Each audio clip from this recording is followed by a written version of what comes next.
Well, good morning, everybody. I have brought a giant wallet. This is a giant wallet. If you have a wallet of this size, then you have a very large pocket. And so you are, of course, part of a system here, an economic system that has long encouraged us to make money. And of course, we need to make money because it's the only way that we can actually pay our bills and survive and really do good things in the world. And so, we always just kind of open up our wallet and we pull out some cash and then we do the thing that we needed to do, whatever that thing is. And so, and we think that we turn around and we invest that. But more and more, I think we're beginning to realize that the day of money being our primary currency is long gone. I mean, I think most people here would consider money a secondary currency. In fact, we already know that's the case because we have so many things in life that aren't directly related to money. But there is something behind all of them, right? So what you really do is you open up your wallet, and what you really find when you go searching in there isn't some dollars and cents, but it's time.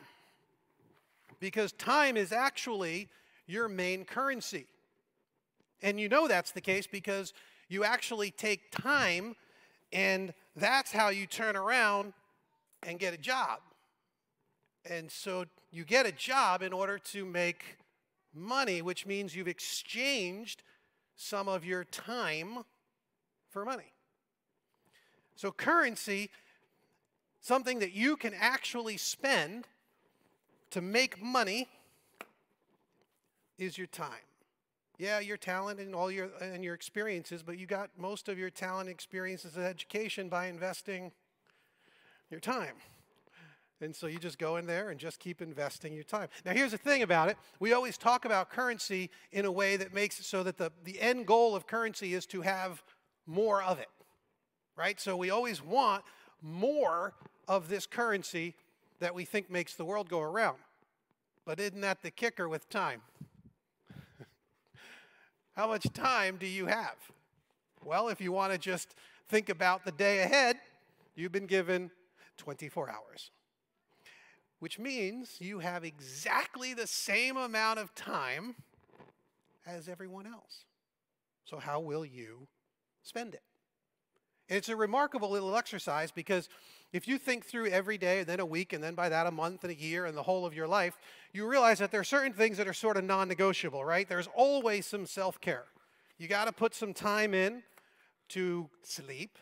Some of you put just actually that much, 3 or 4 on.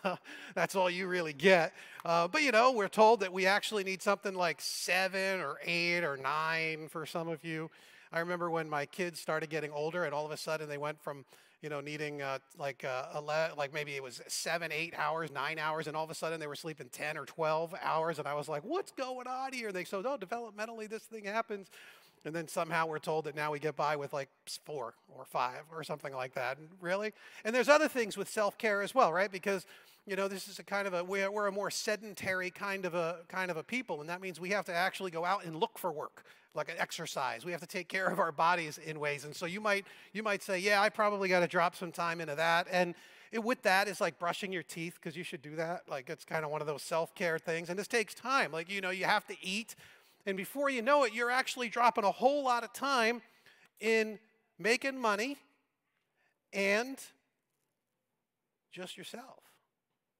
But there's so many other ways that you could actually spend your time. And so, you'll want to do some sort of entertaining. And some of you would say, well, for me, I just kind of, at the end of a long day, end of a long week, I need to take a little me time. And so, I got a show that I watch, and I scroll Facebook, and I do this other thing, and maybe I've got a hobby. That could be something that maybe you want to drop in there. And so some of you are like, what's a hobby?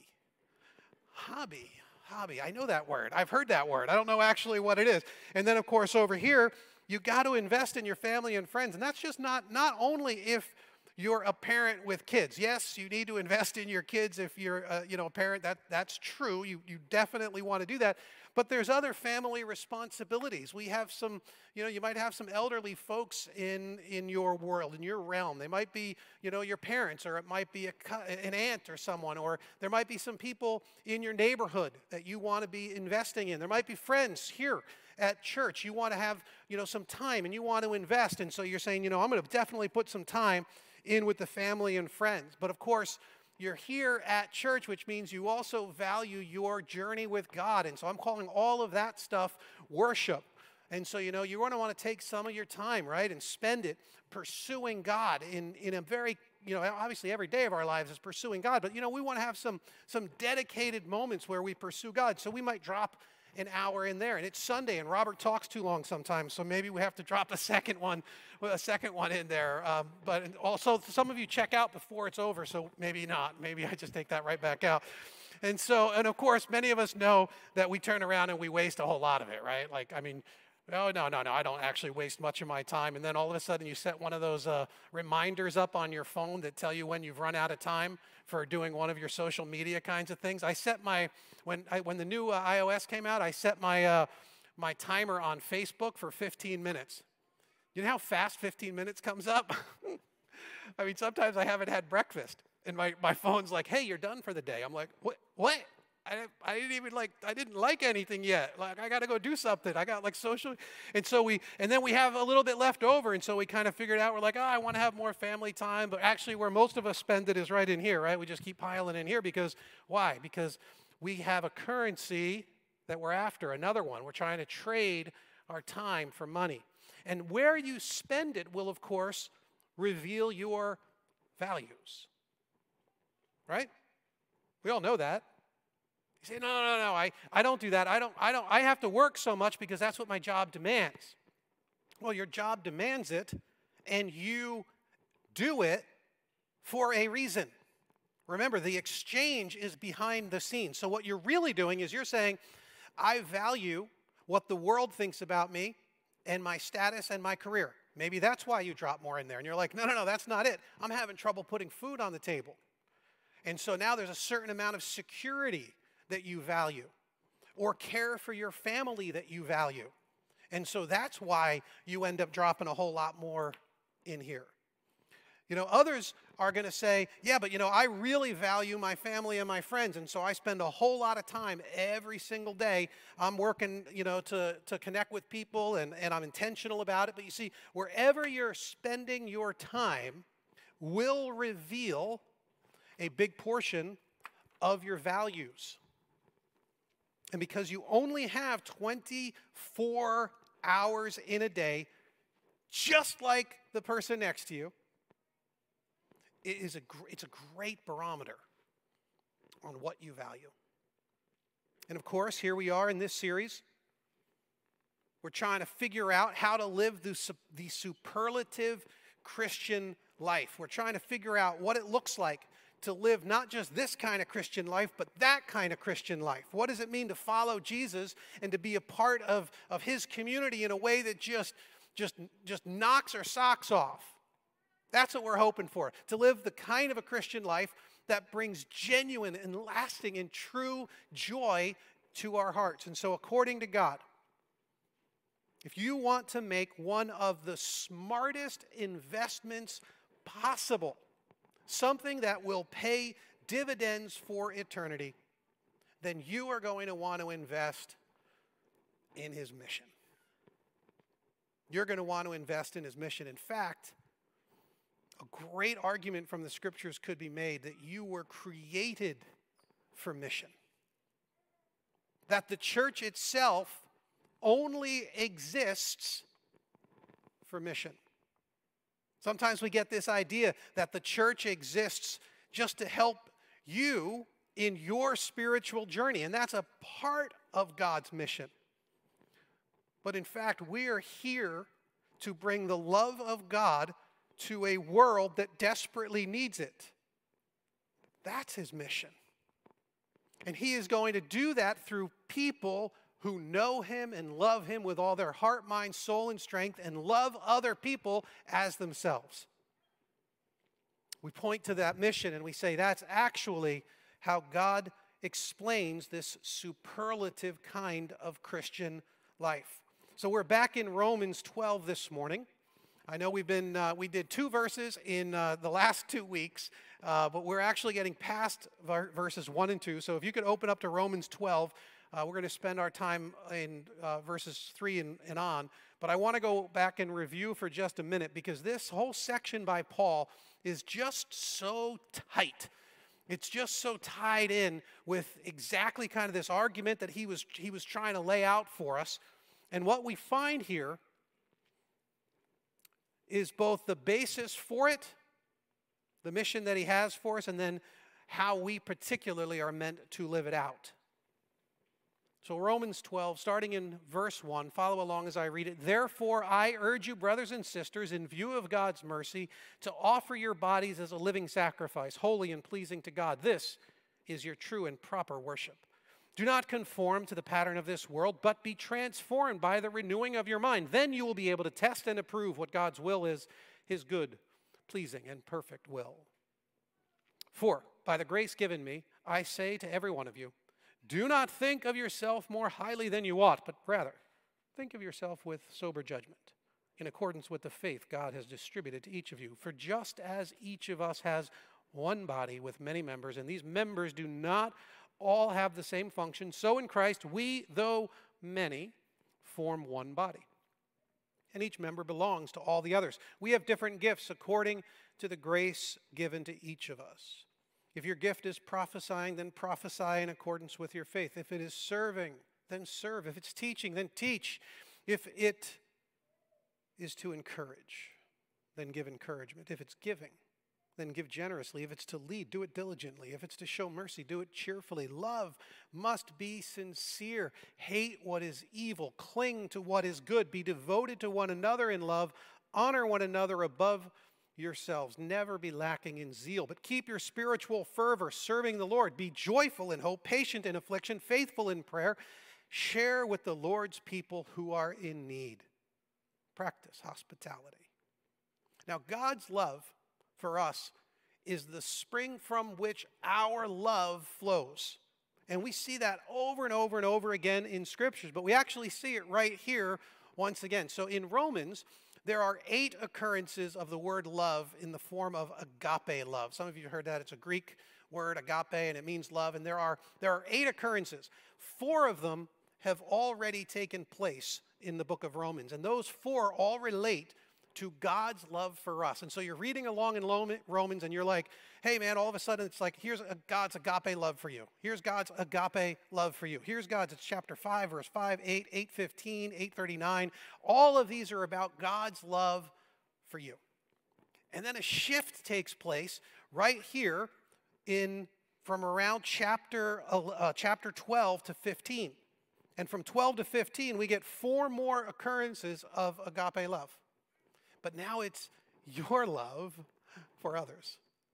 So he's already built the theological and emotional basis for our love. It's rooted in his love. Why is it we can do the kind of love that he calls us to, a sacrificial kind of love, a servanthood kind of love? It's because he's already given that love to us. So of course we can do his kind of love. It's been poured out on us in abundance. And that's why we're willing to be a living sacrifice, right? That's what he said in 1 and 2, which is, again, by way of reminder, it means to surrender the whole of yourself to God. And that language is right out of Jewish customs of worship, and they would bring the animal and they would sacrifice it. We talked about it the last couple of weeks. But this is an important idea for us now, because God is saying he wants all of you. He wants all of you. And usually what we do with that is we say, well, that means God wants our heart. He wants the whole of our heart. And it is absolutely true. But it is way more than that. It's not just that he wants your heart, right? We talk about becoming a Christian, and we often use that idea of, well, you just got to accept Jesus into your heart. If you accept Jesus in your heart, then you're a Christian. And I understand there's some really great truth in that, and there's biblical precedent for understanding it that way. But it would almost seem in this context to say, to follow Jesus means to lay the whole of your life down on the altar. It's to not just simply accept him into your heart, but it's to lay your entire body before him as his, to do with as he sees fit. It's a living sacrifice. It's the whole of you. We have John Stott, who the way he commented on this passage I found very interesting. He said, "No worship is pleasing to God which is purely inward, abstract, and mystical. It must express itself in concrete acts of service performed by our bodies." That's the gist of this whole section. It isn't simply enough to say, I got him in my heart, but he doesn't show up in your hands. It's not enough to say, I have accepted Jesus, and so all is good with me. But I'm going to still continue to do the things the way I want to do them and live my life the way I want to and spend my time the way I want to. If you are in fact a living sacrifice, then your body is not your own. Your time is not your own. It is God's to do with as he sees fit. And that includes the whole of you, right? That means it is your energy. And that means it is your emotional stamina. Wait, God gets to spend my emotional stamina? He gets to spend my emotional credits as he sees fit? Yes. You're a living sacrifice. You have consecrated the whole of yourself before him, and he gets to use that as he sees fit. That means it includes your skills and your intelligence, all of the strength that you can muster, and it includes, of course, your time. I mean, are you there yet in your thinking? Have you considered that this is part of the superlative Christian life? That your calendar itself needs to be laid open before Jesus, and he gets to fill it out for you. Then he goes on and he talks about humility. Look at verse 3. He says, "For the grace given me, I say to every one of you, do not think of yourself more highly than you ought, but rather think of yourself with sober judgment, in accordance with the faith God has distributed to each of you." You see, humility is going to help you see where you are to serve the world. It'll be this energy that will help you serve the world in ways that you never even imagined possible. Humility means that we can accept and celebrate our giftings and our abilities. So often in the Christian community, you know, we kind of see the things that are out there, and some things might have a little bit more kind of like accolades or status or whatever it might be, and we're like, oh, that must be where God wants me to go. And humility says, no, I can actually use my gifting in the way that God has made me. There's humility in this. And then also it's so freeing because then we don't have to judge ourselves by the world's standards and their values. When people look at your life and they go, I don't understand how it is you spend your time and money and energy in those different ways, even though it costs you and your family, or it's a sacrifice that looks like it doesn't really make sense, and you get to say, I don't have to live by the world's standards. We don't have to compare ourselves together to others. We don't have to compare ourselves to others out there, and we don't have to compare ourselves to others in here. God has made each person unique, and it is in that diversity that we get to see the true genius of what God was doing, building this interdependence between his children. See, how we spend our time isn't going to be measured in the end by the world's standards, but by God.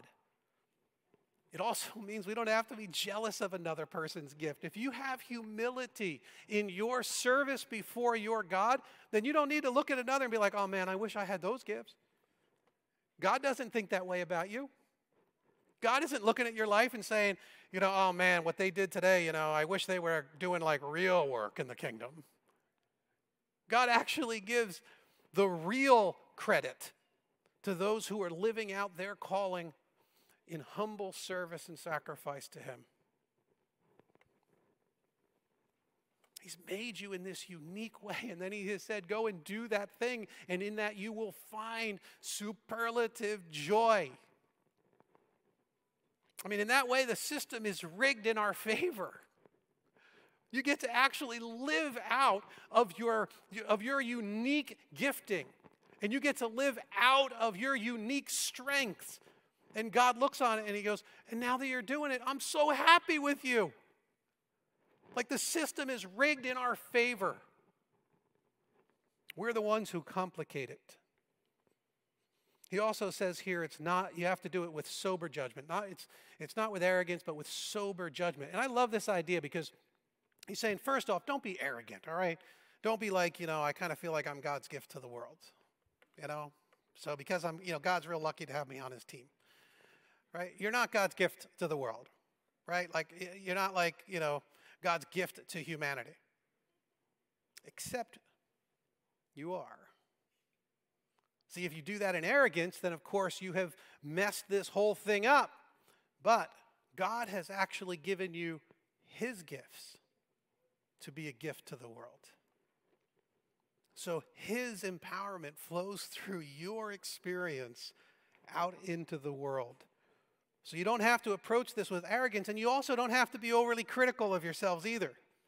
Right? Because sometimes there's the other error. There's the error that says, oh no, I wouldn't be able to do that. No, I wouldn't be able to be, that's not really me. Oh no, I couldn't be able to, I don't want to, I can't do that. I'm not really made for this. I can't tell you how many people have had such a self-deprecating view of who they are and what God has made them that they're not willing to take any step forward in faith or risk. And he's saying here, listen, just be sober about it. Don't be arrogant, be humble, but also don't lie about it. Right? If you have genuine gifts, you have gifts of mercy, if you have gifts of giving, if you have gifts of leadership, if you have gifts of teaching, and you say, yeah, no, I'm not, that's not me, I can't really do any of that stuff. God gave you those gifts. Who are you really talking about here? You or him? If he gave you those gifts, use those gifts. It's actually dishonest for you to turn around and say, oh yeah, I can't really do that, if you can. I'm not really wired for that, if you are. So there's this beautiful balance that Paul is creating here in this, and I think this self-assessment is important. Because this humility, it is going to allow you to serve in ways that will stretch you. For some, it's going to stretch you past things that you thought you were able to do, and others, it's going to put you lower than you thought was your station. And that's a beautiful thing when it happens. And when you live it out, you find the pleasure of God in your life. So after approaching service with humility, then we get to serve others in accordance with how God has made you. Look at verse 4. For just as each of us has one body with many members, and these members do not all have the same function, so in Christ we, though many, form one body, and each member belongs to all the others. And we have different gifts according to the grace God has given us. Body parts are weird. Right? I mean, think about that. If you saw like a pile of matching body parts, like even if they're fake, like, just a pile of like mannequin arms, you're like, ooh, that's something's wrong. You see all those little models that medical people use, and you're like, that's out of place. Something's wrong there. My boys used to, that Legos were like a huge thing in our house. Bins and bins and bins of Legos that we had really up until the fire, just all over the place, Legos all the time. And so with minifigs, what they like to do is they like to break them apart and put the heads in one container and put all the hands in one container and the little bodies. Some of you are Lego people. You know exactly what I'm talking about. You break all these things up, and then you're like, they're all dismembered people. Can't you keep the minifigs together? Like, why do we got to break them all up? And, you see this whole pile. Remember there was this, you remember this Gecko kind of a commercial where the guy, he gets a new house, and he goes up into the attic, and they turn on the lights, and they're like, hey, welcome to your new home. And there's like mannequins and body parts, and he looks around, he's like, nope. And he just walks right back down the stairs. Like, there's something weird about body parts until they're all put together. And then there's something beautiful. And there's something unbelievably amazing. There's something great about it when all of these different parts are put together. F.F. Bruce, a New Testament scholar, he said that diversity, not uniformity, is the mark of God's handiwork. It is so in nature. It is so in grace too, and nowhere more so than in the Christian community. Here are many men and women with the most diverse kinds of parentage, environment, temperament, and capacity. Not only so, but since they become Christians, they have been endowed by God with a great variety of spiritual gifts as well. Because of and by means of that diversity. Hear that? Because of and by means of that diversity, all can cooperate for the good of the whole. That is God's plan for his church. So what are your gifts? What do you do? What are your abilities? What are your skills? What's your heart's passion? What stirs your heart? Because the things that create this holy discontent in your soul, they might be a good indicator of what it is that you're supposed to be doing in God's mission. It will require a reevaluation of your life for sure. Maybe you're going to come in here and say, you know what, I got to cut back just a little bit on a couple of things here.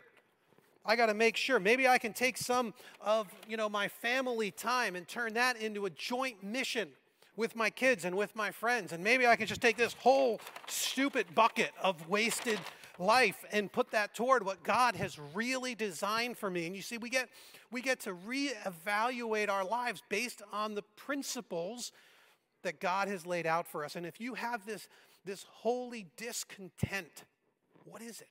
What do you love to do? What part do you love to play? And you might say, well, I really like, to be a part of making people feel welcome, or I want to teach people, I want to train people, this is a good thing. Follow that road down to its natural end, and you will be able to take part in a mission that will stir your soul.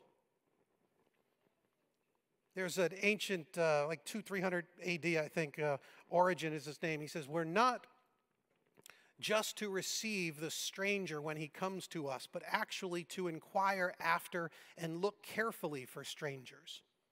I'm like, what does that mean? What does it mean we're supposed to go after them, look for them? He says to pursue them and search them out everywhere, lest perchance somewhere they may sit in the streets or lie without a roof.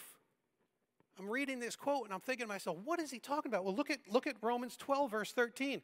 He says, share with the Lord's people who are in need. Practice hospitality. That word for practice there, it's a strong word. It's been used for the word persecute and pursue. It's an aggressive word. He's not just practice. He's like, you go for it. What Origen is saying here, you pursue them and you search them out. It's right here out of Romans 12. He's saying, don't let opportunities just find you. You go find them. There's an incredible need out there. You guys all know what's happening right now. This anti-Asian hate. We first started hearing about this. If you are outside of the Asian community, this started really coming to our radar during COVID. If you're Asian, you're thinking, yeah, this has been happening like every day of my life. But if you're not inside that culture, maybe you hadn't heard about it before. I heard from some of you, you're like, I never even knew this was a thing. And I've heard whispers about it over the years, but I didn't know it was a real thing. Yeah, it's a real thing. I remember someone in our congregation posting an interaction they had at the very beginning of COVID. So, people are like, why is this, it's all blowing up right now. What's going on? It isn't blowing up right now. Enough's enough is what's going on right now. So what does that mean for you? Well, maybe you have gifts of mercy. Maybe you have a high sense of justice. This might be part of what you are supposed to do in this world. Now, listen, in every one of these areas of gifting, it is always the Christian's responsibility. Every Christian's, right? So if you don't have the gift of evangelism, you're still supposed to share. That's your job as a Christian. And if you don't have the gift of giving, that doesn't matter. You're still supposed to be generous as a Christian. Those with those gifts will spend the greatest portion of their resources in those areas. Every Christian is called to hospitality. But if you are particularly called to hospitality, then make that the primary focus of your mission. If you say, what I really love is I want to help people come to Christ. Well, every single Christian should help people come to Christ. Every single Christian should make a disciple of someone else in this world. Absolutely. That is a general call for all Christians. But if you have a spiritual gifting toward this end, if you have a holy discontent, then you might actually invest the whole of or the greatest portion of your mission in this world, your investment in those particular areas. Know what they are. Let us help you figure out what they are.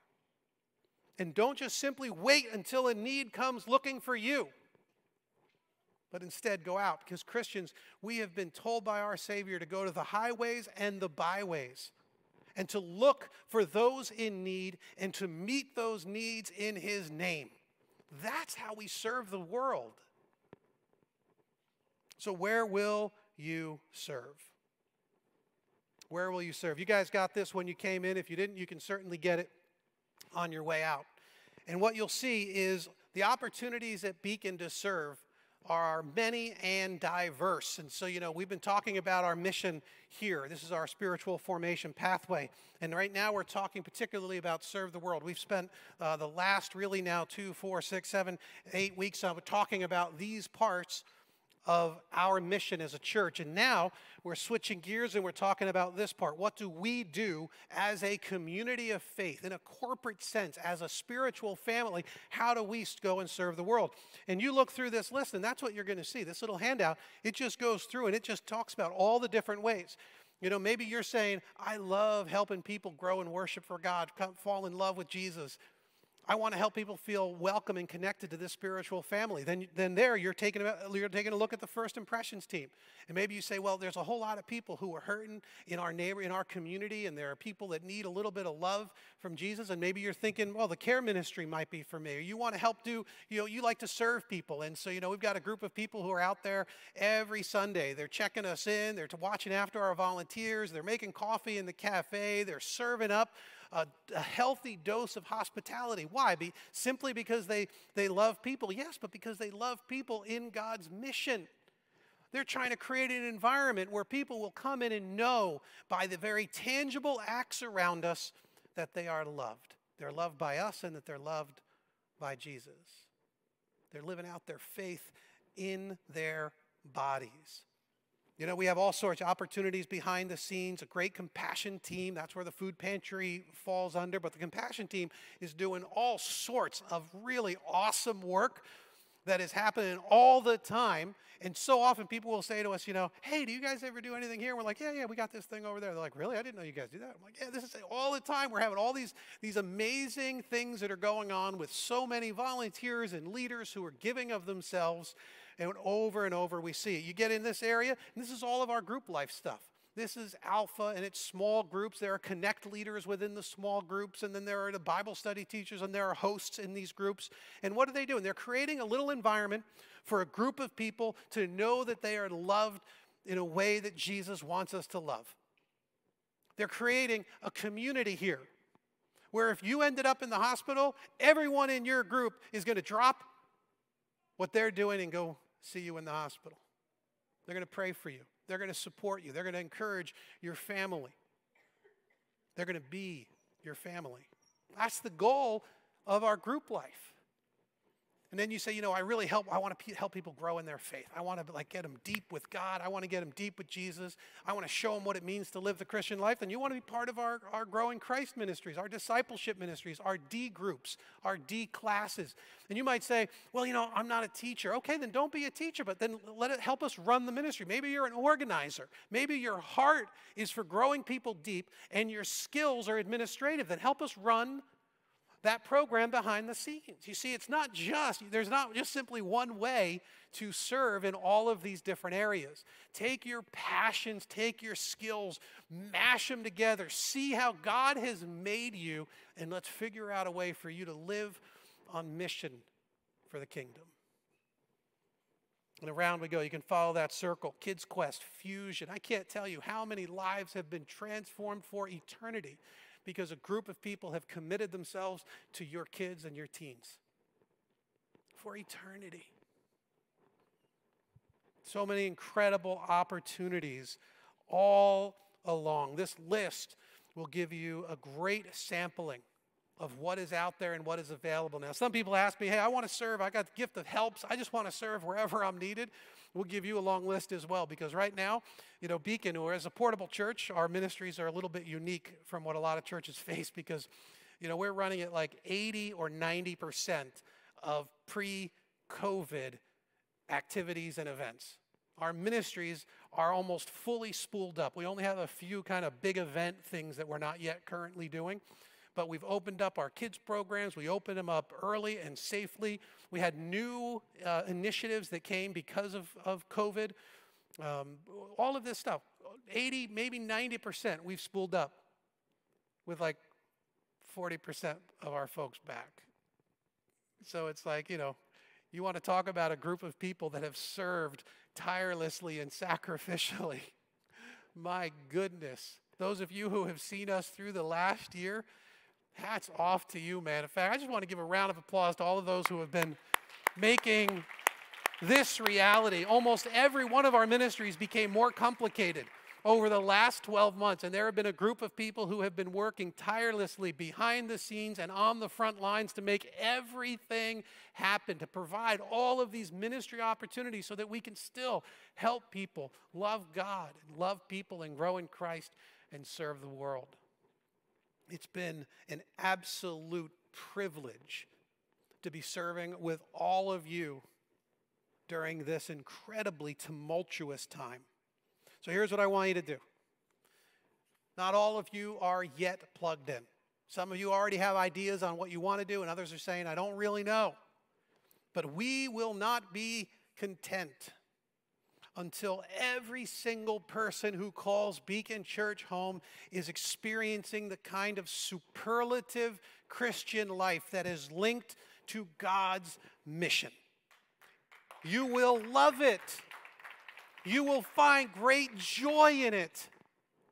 I promise you, I've talked to countless dozens over the years, hundreds, maybe thousands of people over the years. And I will tell you time and again, they say, when I am in the flow of the Spirit and I am connected to the mission of God, I find incredible joy and satisfaction in some of the most challenging spiritual moments imaginable. But my goodness, God has delivered every time. I want to encourage you. Use that little thing there. You can scan that little thing. You can take the picture. I think use your camera. I'm not, okay. Someone else explains all that. They told me you could find everything you need if you scan that. And so scan that. Talk to us. If you're not sure, if you have ideas, great. You can check those off on the form that you're going to be led to. You can take out your phone right now. You're allowed. Not, usually, if you're taking your phone out, I can't tell if you're reading the Bible or if you're checking Facebook. But now, if you take out your phone, I bet you're scanning this thing right here because you are ready to be a part of the work that God has for you right here as a part of your spiritual family as we pursue creating a community of missional disciple makers who know what it means to live the whole of their lives, to lay the whole of their lives down at the feet of their Lord and their Savior. I want to encourage you, don't let this day go by without taking a step toward that end. Let us know your intention. Let us know your longing. Let us know your heart. Let us work with you to find that exact place that will bring the ultimate amount of joy and kingdom impact as you pursue God's mission.